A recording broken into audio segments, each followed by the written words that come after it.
بونا گھمنگیر۔ پیارے بچوں، کسی ملک میں ایک شخص رہتا تھا۔ وہ بہت شیخی باز تھا، ہر وقت شیخیاں مارتا۔ ایک روز وہ بادشاہ کے دربار میں بیٹھا تھا، اسے نہ جانے کیا سوجی۔ کہنے لگا، بادشاہ سلامت، میری بیٹی اتنی باصلاحیت ہے کہ وہ گھاس کے تنکوں سے سونا بنا سکتی ہے۔ بادشاہ نے کہا، ایسی باکمال لڑکی سے تو مجھے ضرور ملنا چاہیے۔ تم کل ہی اپنی بیٹی کو دربار میں حاضر کرو۔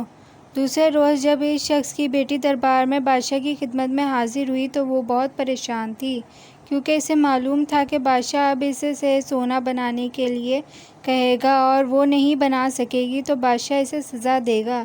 بادشاہ لڑکی کو لے کر ایک کمرے میں گیا۔ اس کمرے میں بہت سی گھاس رکھی ہوئی تھی۔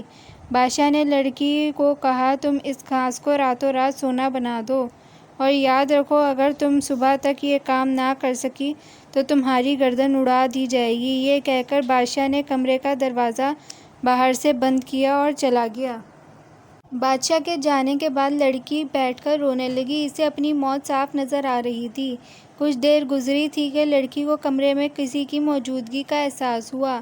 اس نے آنکھیں کھول کر دیکھا تو وہاں ایک ٹھکنے قد کا چھوٹا سا آدمی کھڑا تھا۔ وہ کہنے لگا، میں تمہاری مشکل سمجھتا ہوں، تم یہ بتاؤ، اگر میں تمہارے ذمے لگایا گیا کام کر دوں تو تم مجھے کیا دو گی؟ لڑکی کہنے لگی، اے مہربان بونے، اگر تم واقعی اس گھاس کو سونا بنا دو گے تو میں تمہیں اپنا پسندیدہ بہت ہی خوبصورت ہیروں کا ہار دوں گی۔ بونے نے ہیروں کا ہار کے بدلے اس کا کام کرنے کی حامی بھری اور کام شروع کر دیا۔ صبح ہونے سے پہلے تمام گھاس کی جگہ سونے کا ڈھیر لگا ہوا تھا۔ بادشاہ نے جب سونے کا ڈھیر دیکھا تو اس کا دل للچانے لگا۔ اب اس نے ایک کمرے میں اس سے بھی زیادہ گھاس رکھی اور لڑکی کو کہا وہ اس کو بھی سونے میں تبدیل کر دے، دوسری صورت میں اس کو قتل کر دیا جائے گا۔ ایک مرتبہ پھر وہی بونا آدمی کمرے میں لڑکی کو ملا اور پوچھا، اگر میں اس مرتبہ بھی اس گھاس کو سونا بنا دوں تو تم مجھے کیا دو گی؟ لڑکی نے کہا، اے اچھے انسان، اگر تم اب بھی مجھے اس مشکل سے نجات دلاؤ گے تو میں تمہیں اپنی قیمتی انگوٹھی دوں گی۔ بونے آدمی نے یہ سنتے ہی گھاس کے تنکوں کو سونا بنانا شروع کر دیا۔ کچھ ہی دیر میں اس نے تمام گھاس کو سونا بنا دیا اور لڑکی سے انگوٹھی لے کر چلا گیا۔ صبح بادشاہ نے کمرہ دیکھا تو وہ بہت خوش ہوا۔ اب اس نے ایک اور بہت بڑے کمرے میں گھاس جمع کی اور لڑکی سے بولا، دیکھو، تم اس گھاس کو بھی سونا بنانا ہے، اور ہاں، اگر تم اس مرتبہ بھی کامیاب ہو گئی تو میں تمہیں اپنی ملکہ بنا لوں گا، اور اگر تم یہ کام نہ کر سکی تو سزا تمہیں معلوم ہی ہے۔ یہ کہہ کر بادشاہ کمرے کا دروازہ بند کر کے چلا گیا۔ بادشاہ کے جاتے ہی کمرے میں وہی بونا آدمی داخل ہوا اور بڑی خوش دلی سے لڑکی کو اپنی خدمات پیش کی۔ لڑکی نے روتے ہوئے کہا، میرے پاس اب تمہیں دینے کے لیے کچھ بھی نہیں ہے، تم جاؤ اور مجھے میرے حال پر چھوڑ دو۔ بونے نے کہا، یہ تو کوئی بات نہیں، اگر تم مجھے اس وقت کچھ نہیں دے سکتی تو وعدہ کرو کہ ملکہ بننے کے بعد تم اپنا پہلا بچہ مجھے دو گی۔ لڑکی نے سوچا کہ پتہ نہیں وہ ملکہ بنے گی بھی یا نہیں، اس لیے اس نے وعدہ کر لیا کہ وہ پہلا بچہ بونے کو دے گی۔ بونے آدمی نے ایک مرتبہ پھر بڑی مہارت سے گھاس کو سونا بنا دیا اور لڑکی کو اس کا وعدہ یاد دلاتے ہوئے وہاں سے رخصت ہو گیا۔ بادشاہ نے لڑکی سے کیا ہوا اپنا وعدہ پورا کیا اور جلد ہی دھوم دھام سے شادی کر کے اس نے لڑکی کو ملکہ بنا لیا۔ کچھ عرصے بعد ملکہ نے ایک خوبصورت بچے کو جنم دیا۔ شہزادے کی پیدائش پر ملک بھر میں چراگاہ کیا گیا اور جشن منانے کا اہتمام کیا گیا۔ ابھی شہزادے کی پیدائش کا جشن اپنے عروج پر تھا کہ ملکہ کے کمرے میں وہی بونا شخص داخل ہوا اور ملکہ سے کہا کہ وہ اپنے وعدے کے مطابق شہزادہ اس کے حوالے کر دے۔ بونا شخص کو دیکھ کر ملکہ کو اپنا وعدہ یاد آ گیا، لیکن اب وہ بہت روئی، چلائی اور بونے کی منتیں کرنے لگی کہ وہ جو چاہے لے لے لیکن شہزادے کو نہ لے کر جائے۔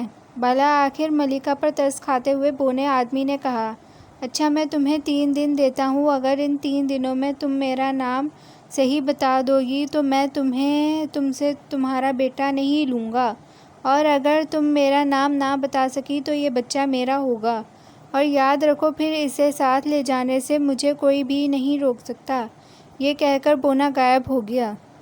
ملکہ نے پوری سلطنت میں لوگوں کو دہرایا کہ وہ کسی طرح اس عجیب و غریب بونے کا نام معلوم کر سکے۔ دوسرے روز لوگوں نے ملکہ کو کچھ نام بتائے۔ بونے کے پوچھنے پر ملکہ نے اسے مختلف نام بتائے، لیکن بونے نے کہا، ملکہ عالیہ، ان سب میں سے کوئی بھی میرا نام نہیں۔ اب میں جا رہا ہوں، کل پھر آؤں گا۔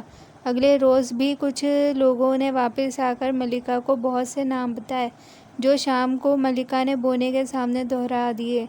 بونے نے کہا، نہیں ملکہ صاحبہ، ان میں سے بھی میرا کوئی نام نہیں، اور ملکہ صاحبہ کل آخری دن ہے، اگر آپ نے کل تک میرا نام نہ بتایا تو میں شہزادے کو لے جاؤں گا۔ یہ کہہ کر بونا پھر غائب ہو گیا۔ اب تو ملکہ بہت پریشان ہوئی، کیونکہ تقریباً تمام لوگ واپس آ چکے تھے اور ابھی تک بونے آدمی کا نام معلوم نہ ہو سکا تھا۔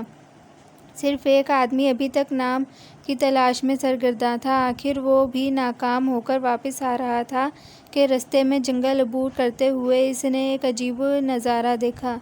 آگ کے ایک الاؤ کے گرد ایک بونا رقص کر رہا تھا اور خوشی میں کچھ گا رہا تھا۔ اس آدمی نے سنا، بونا کہہ رہا تھا، آہا جی، آج تو میں جیت جاؤں گا اور شہزادہ میرا ہو جائے گا، کیونکہ ملکہ میرا نام نہیں جانتی اور اسے کوئی بھی نہیں بتا سکتا کہ میرا نام گھمن گیر ہے۔ یہ سنتے ہی وہ آدمی تیزی سے محل کی طرف بھاگا اور جا کر ملکہ کو تمام واقعہ کہہ سنایا۔ ملکہ بہت خوش ہوئی اور اس آدمی کو انعام و اکرام دے کر رخصت کر دیا۔ اب ملکہ بے چینی سے بونے آدمی کا انتظار کرنے لگی۔ آخر کار شام ڈھلتے ہی بونا ملکہ کے پاس آیا اور پوچھا، کیا آپ مجھے میرا نام بتائیں گی؟ ملکہ، کیا تمہارا نام بمبل ہے؟ بونا، نہیں۔ ملکہ، کیا جگل جوگل؟ بونا، نہیں۔ ملکہ عالیہ، نہیں، بس اب وقت ختم ہو رہا ہے اور میں شہزادے کو لے جاؤں گا۔ ملکہ نے کہا، نہیں گھمن گیر، تم شہزادے کو مجھ سے نہیں چھین سکتے، کیونکہ مجھے تمہارا نام معلوم ہے۔ یہ سن کر بونا سکتے کے عالم میں ملکہ کو تکنے لگا، پھر اس نے غصے سے چیخنا چلانا شروع کر دیا۔ کہنے لگا، ٹھیک ہے ملکہ عالیہ، میں ہار گیا اور آپ جیت گئیں۔ اب میں شہزادے کو نہیں لے جا سکتا، لیکن مجھے بتاؤ، تمہیں میرا نام کیسے معلوم ہوا؟ ملکہ نے جنگل والا تمام واقعہ کہہ سنایا۔ اب بونے کو اپنی جلد بازی پر بہت افسوس ہوا، لیکن ظاہر ہے اب وہ کھیل میں ہار چکا تھا اور اسی وقت آگ کی چنگاریوں میں غائب ہو گیا۔ اس کے بعد چھوٹا آدمی پھر کبھی ملکہ کو تنگ کرنے نہیں آیا۔ اس کے بعد ملکہ اور اس کے گھر والے ہنسی خوشی رہنے لگے۔